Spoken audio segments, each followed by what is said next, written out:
بسم الله الرحمن الرحیم.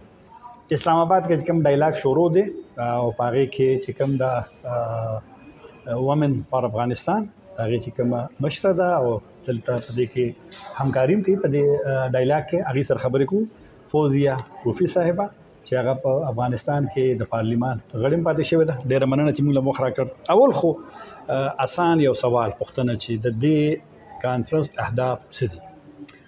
ډیره مننه. زه لومړی خپل سلامونه ټول د تاسو اوریدونکو ته وړاندې کوم. افغانستان پاکستان رابطه یو ډیره پیچیده او ډیره د فراز او نشیب رابطه وو او په تاریخ کې ده. نو په دې رابطه کې هغه خلک چې قرباني شوی دي هغه د دواړو مملکتونو خلکونه دي. مونږ غوښتل چې د خلک ترمنځ رابطه باید ښه شي او خلک خپل هغه غوښتنې چې لري، خپل هغه مشکلات چې لري او خپل هغه د آینده لپاره پیشنهادات چې لري، هغوی باید پالیسي میکرانو ته، هغه خلک چې په سیاست کې دي، هغه خلک چې تصمیم ګیري کې دي، هغوی ته باید هغه خپل غوښتنې وړاندې کړي. نو د دې لپاره دا 2 ورځ مجلس دایر شو. لومړی ورځ کې د افغانستان لیدران، د سیاسي رهبران، مدني ټولنې رهبران، ژورنالیستان، ډېر هغه برجسته خلک چې د افغانستان ټول وګړي، ټول ولایتونه، ټول قومونه نمایندګي کوي، په خپل منځ کې د افغانستان د سیاسي راتلونکي لپاره خبرې وکړي چې څه شی باید وشي چې دا وضعیت تعبیر کړي. دا وضعیت خو د هیڅ څوک په نفع نه ده، نه د افغانستان خلکو په نفع ده، نه د پاکستان په نفع ده، نه د منطقې په نفع ده او نه هم د نور نړۍ په نفع ده. د افغانستان وضعیت باید د یو مثبت تغییر خواته لاړ شي. او لومړی ورځ کې مونږ د دې بحث وکړو. دوم ورځ کې خپل پاکستاني او دوستانو سره چې هغه هم پخوانی سفیران وو، وزیر وو، مشاور د امنیت ملي وو، جنرالان وو، سیویل سوسایټي د مدني ټولنې نمایندګان وو، هغوی سره مې په دې خبره وکړه چې څنګه مونږ کولی شو د اعتماد رامنځته کړو، رابطه یو نوې رابطه ایجاد کړو، یو نوې صفحه په دې رابطه کې چې د اعتماد پر اساس دی، د متقابل باور پر اساس دی رابطه. نو آیا تاسو یا نور ګډون کوونکي چې کوم د افغانستان دی او بهر ژوند کوي، آیا دوی دا کار کولی شي، دا بدلون دی راوستلی شي چې داسې حال کې چې طالبان واکمنان دي او طالبان استازي نشته؟ طالبان خو په افغانستان د ځمکه واکمن دي، هغه هم د امریکایي سلاح په کمک، هغوی خو د خلکو په زړه حاکم نه دي.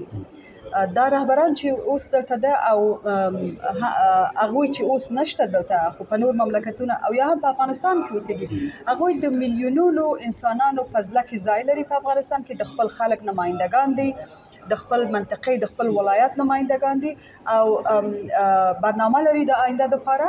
او دا یو برنامه دا ده چې موږ باید په منطقه کې په خاصه توګه پاکستان چې موږ یو ډېره اوږده تاریخي رابطه لرو او رابطه همیشه آسان رابطه هم نه ده، باید رابطه یو د نوې تعریف پر اساس جوړ کړو. تاسو بار د پاکستان ذکر وکړ چې تا اړیکې ښه کول او اعتماد بحالي، لیکن ډیر خلک بیا د پاکستان په رول ډیر انتقاد کوي او په دې غونډه هم کړې دی دا چې مجلس په اسلام آباد کې نن پای ته رسي. نو د پاکستان رول ته بیا څنګه ګورئ؟ ځکه ټول خلک وایي چې نه پاکستان د مسایل جړ لري. دا خو یو ما ورته ویل چې د افغانستان او پاکستان رابطه ډیره و یو سخته رابطه وه او ډېر سخته رابطه ده، ډېر پیچیده رابطه ده او ډېر اشتباهات شوي دي په دې منځ کې. زه د دې هېڅ څوک هم انکار کولی نه شم.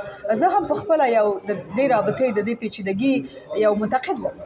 تاسو خبر یې چې زه په افغانستان کې ډېره خپل انتقادونه د پاکستان د سیاستونو په هکله مې درلودل، د پاکستان د خارجي سیاست په هکله مې درلودل.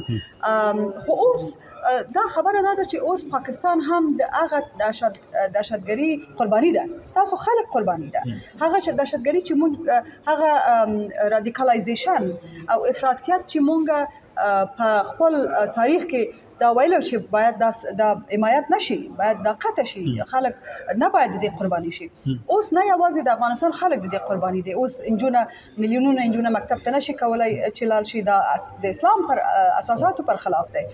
دا نن ورځ انټرنیټ قطع شوی دی چې افغانستان د ټول نړۍ نه ارتباطات قطع شوی دی. خلک اقتصادي وضعیت ښه نه دی، د حکومت چې هلته د حاکمیت د طالبانو د مشروع نه دی، خلک یې ځوروي، خلک یې زندانونو ته اچوي، ازادي د مطبوعاتو، ازادي د خبرو نشته، او پاکستان هم د ناامنۍ نه هغه د قرباني شوی ده که نه.